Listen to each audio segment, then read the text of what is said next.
संसार का हर व्यक्ति चलेगा। आज का जैसा अफरा तफरी जैसा नहीं होगा।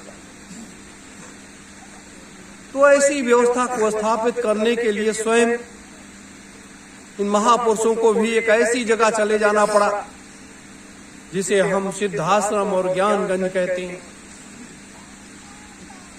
वहां जाकर के बैठ करके पहले से विद्यमान उन हजारों संतों के सानिध्य में उनकी शक्तियों का समावेश करते हुए और इस मृतलोक की व्यवस्था को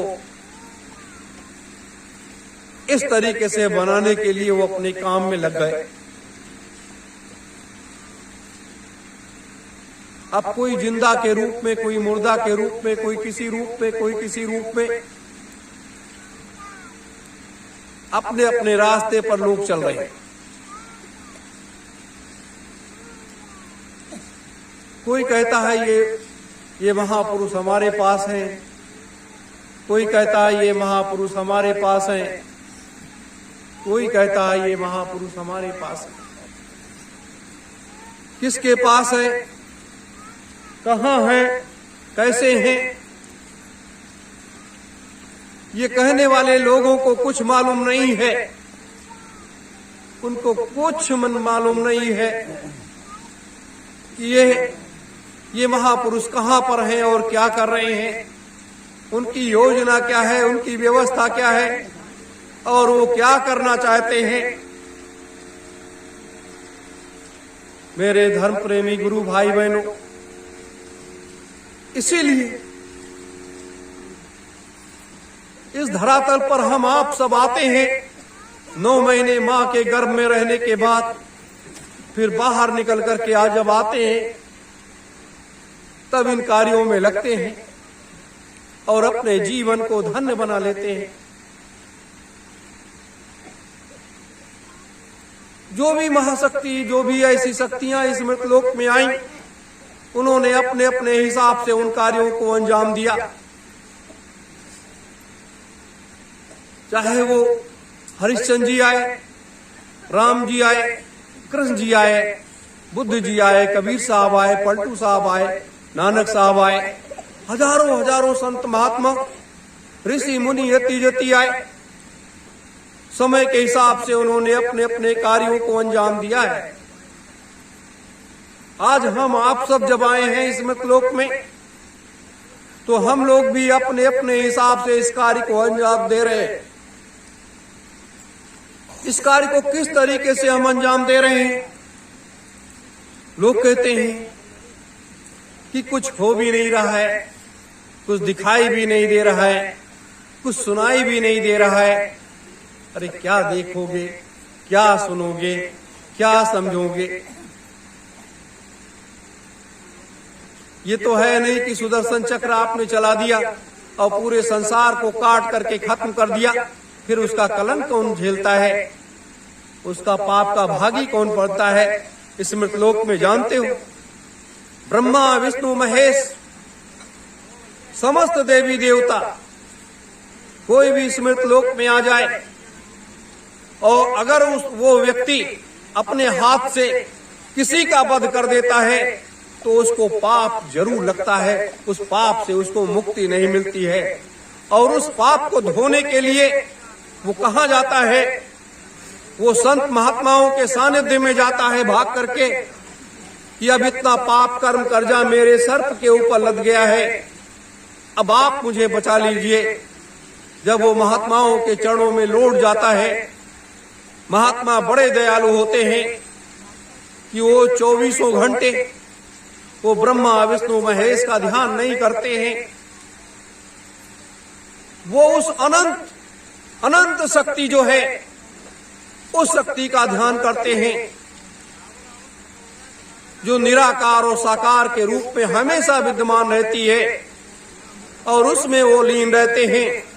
जैसे हमारे मुंह में शहद चूता रहे और हमें मिठास मिलती रहे, उसी तरीके से महात्मा जब अपने ध्यान में होते हैं, अपनी साधना में लीन हो जाते हैं, तो वो शक्ति उनके अंदर संचार 24 घंटे होता रहता है इसलिए उनका शरीर कभी भी शक्तियों से खाली नहीं होता।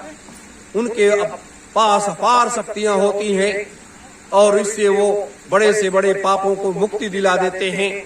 और जो इस मृतलोक में वो शक्तियां आती हैं इस गलत लोगों का सफाया करने के लिए, इस तरीके से वो पाप से मुक्ति मिल जाती है। लेकिन उसका भी एक माध्यम होता है, उसका भी एक रास्ता होता है। ऐसे नहीं जैसे राम को यहाँ परिवार सहित आकर के यज्ञ करना पड़ा, 84 कोस की परिक्रमा करनी पड़ी और महात्माओं से क्षमा याचना करनी पड़ी, उनके चरणों में लौट जाना पड़ा और इस आदि गंगा में महीनों डुबकी लगा करके और अपने वक्षस्थल तक इस आदि गंगा में खड़े होकर के घंटों घंटों इस माँ से प्रार्थना करते रहे कि माँ मुझे इस पाप कर्म से मुक्ति दिला दे। तब जाकर के इतना पाप करने के बाद, असुरों का सफाया करने के बाद तब जाकर के इस पाप से मुक्ति मिला। कृष्ण को भी यही करना पड़ा, सबको यही करना पड़ा।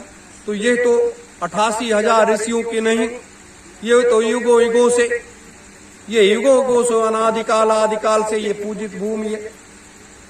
यहाँ हमेशा शक्तियों का भंडार रहा है, हमेशा संत महात्माओं का ये केंद्र रहा है। तो ऐसी बात नहीं है। इसलिए आज हम आप सब भी यहाँ आकर के बैठ गए और बैठ करके उस कार्य की तरफ लग गए जो अपने लोगों को करना चाहिए था। ये सत्य है।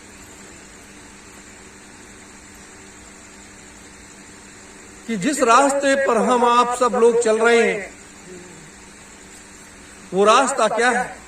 युग परिवर्तन का, चौथा महायज्ञ का, सतयुग राज्य की स्थापना करने का, संतयुग राज्य की स्थापना करने का, ये अपने लोगों का संकल्प है, ये अपने लक्ष्य है, यही अपने लोगों का उद्देश्य है कि संसार में अमन चैन की व्यवस्था स्थापित कर दी जाए और बार बार इस मृतलोक में आना भी न पड़े। तो इतना बड़ा लक्ष्य, इतना बड़ा कार्य, इतनी बड़ी व्यवस्था को जब हम आप सब लेकर के चले हैं, ये किसका? अपने गुरु का आदेश लेकर के, अपने उस परम पुरुष, अपने पिता का आदेश लेकर के इस मार्ग पर, इस रास्ते पर हम आप सब चल पड़े हैं। और ये रास्ता छोटा मोटा नहीं है। जैसे आज तमाम बहुत से लोग कहते हैं कि हम सतयुग को ले आएंगे, हम ये कर डालेंगे, हम वो कर डालेंगे। आसान काम नहीं है। यज्ञ में आहुतियां डालना आसान है, यज्ञ से ज्योति को निकाल लेना आसान काम है, लेकिन यज्ञ के अंदर शक्तियों का संचार करना, यज्ञ के अंदर शक्तियों का संचार करना और उन शक्तियों को अपने अंतर में आत्मसात कर लेना, अपने अंतर में रोम रोम में उसको स्थापित कर लेना, वो विद्या संसार में सिर्फ 5 लोगों को आती है। छठे लोगों के पास वो विद्या है ही नहीं। वो विद्या छठे लोगों के पास इस मृतलोक में आज किसी के पास नहीं है। उस विद्या की जरूरत है, उस शक्ति की जरूरत है, तब आप इतनी बड़ी व्यवस्था की, संसार की व्यवस्था को आप बदल पाओगे। वैसे आप कहते रहिए, चिल्लाते रहिए, आप कुछ नहीं कर पाओगे, कुछ नहीं कर पाओगे। ये मृतलोक का बहुत ऐसा शाश्वत नियम होता है, जैसे एक पेड़ होता है, उसकी जड़ जमीन को जकड़ी रहती है, जमीन में एकदम से अपने को पिरो लेती है, आंधियां आती हैं तब भी वो पेड़ नहीं गिरता है। उसी तरीके से ये अध्यात्म का एक क्षेत्र है, एक ऐसी व्यवस्था है जिसको ऐसा जाल बना करके उसको जकड़ा जाता है और जकड़ करके उसको तब जाकर के समाहित किया जाता है। मेरे धर्म प्रेमी गुरु भाई बहनों, मैं आपको यही इसलिए बता रहा हूं कि ये कितना कठिन मार्ग है। ये सत्संग नहीं है,